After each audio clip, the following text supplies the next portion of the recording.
Hello friend, Reena लोकगीत में आप सभी का स्वागत है। मैं एक सोहर गीत गाने जा रही हूँ। आप लोग देखना, जितने हमारे भाई बहन हैं हमारे चैनल को लाइक करके सब्सक्राइब कर लेना प्लीज़। दोस्त, वीडियो फुल वॉच करके देखना प्लीज़। हेलो दोस्तों, किरण लोकगीत यूट्यूब चैनल में भी आप सभी का स्वागत है। आप सब किरण लोकगीत यूट्यूब चैनल पर भी जाइए, अपना प्यार दुलार आशीर्वाद दीजिए, वीडियो को फुल आवाज़ करके देखें, लाइक सब्सक्राइब कमेंट शेयर जरूर करें। और हम सिस्टर मिलकर एक सोहर गाने जा रही हूँ। ये सोहर गीत अच्छी लगेगी तो लाइक सब्सक्राइब कमेंट शेयर जरूर करें। दोनों चैनल को आप लोग भरपूर प्यार दुलार आशीर्वाद दीजिए। लाल पियर गुन गुणवानन दोई राजा लाए, नन दोई राजा लाए लियो।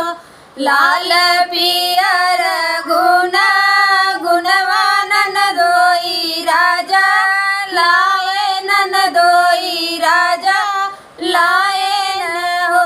ससुर द्वार पे बाने हथिया गोड़वा, नन दोई राजा मांगे, नन दोई राजा मांगे न हो।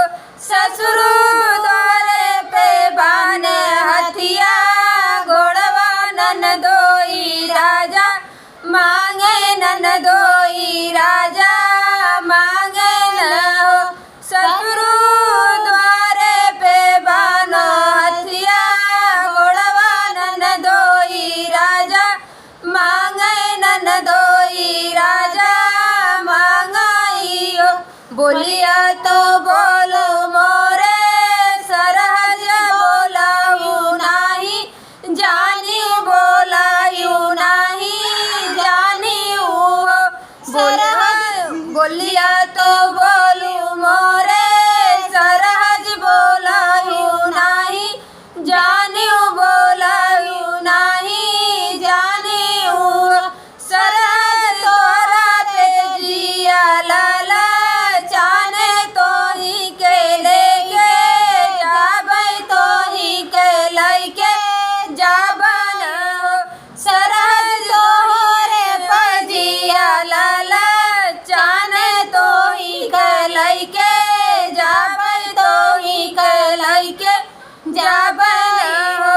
लाल पियर गुन गुणवानन दोई राजा लावै, नन दोई राजा लावैयो। जेठऊ द्वारे पे बानो हथिया गोड़वा, नन दोई राजा मांगे, नन दोई राजा मांगन हो। जेठऊ द्वारे पे बानो हथिया गोड़वा, नन दोई राजा मांगे, नन दोई राजा मांगन हो। सरहज सरहज तोहरा पे जिया लाला चाले, तो ही के लैके जाबै, तो ही के लैके जाबन हो। सरहज तोहरा पे जिया लाला चाले, तो ही के लैके जाबै, नहीं के लैके जाबै हो। लाल पियर गुन गुणवानन दोई राजा लावै, नन दोई राजा लावैयो। जगदू द्वार पे बानो हथिया गोड़वा, नन दोई राजा मांगै, नन दोई राजा मांगाइयो। देवरू द्वार पे बानो हथिया गोड़वा, नन दोई राजा मांगै, नन दोई राजा मांगाइयो।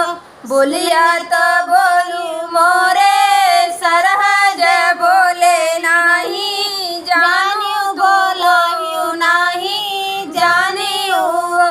सरहज द्वार पे जिया लाला चाने, तो ही के लैके जाबै, तो ही के लैके जाबैयो।